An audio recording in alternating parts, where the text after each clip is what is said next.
Welcome to the channel Achieving Online Freedom. In this video today, I'm going to show you how to fix Spotify music that is not working. It's a very simple fix, so let's go ahead and get started.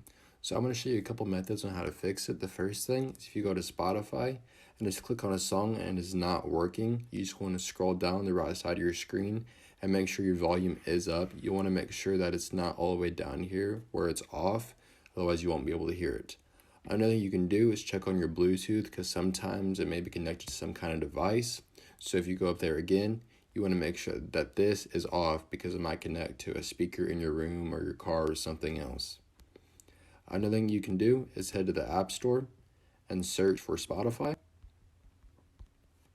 Sometimes there might be an update for Spotify, as right now there's not. However, Apple Music, it does need an update, and that's what the icon would look like.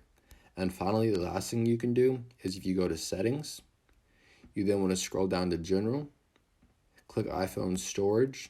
You then want to wait for it to load. Once it is done loading, you just want to find the Spotify app. You can either scroll through or search it in the top right corner.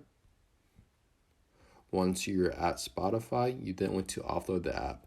All this will do is free up storage used by the app, but keep its documents and data so you don't got to worry about any of your data disappearing. So once you're done offloading, you want to reinstall it and then open the Spotify app back up, and hopefully your music is working now. So I hope one of these methods does help you. If they do, please make sure to like and subscribe to my channel. I'm trying to reach 1,000 subs by the end of the year. I cannot do it without your help. I just want to say thank you for watching, and I will see you in the next video.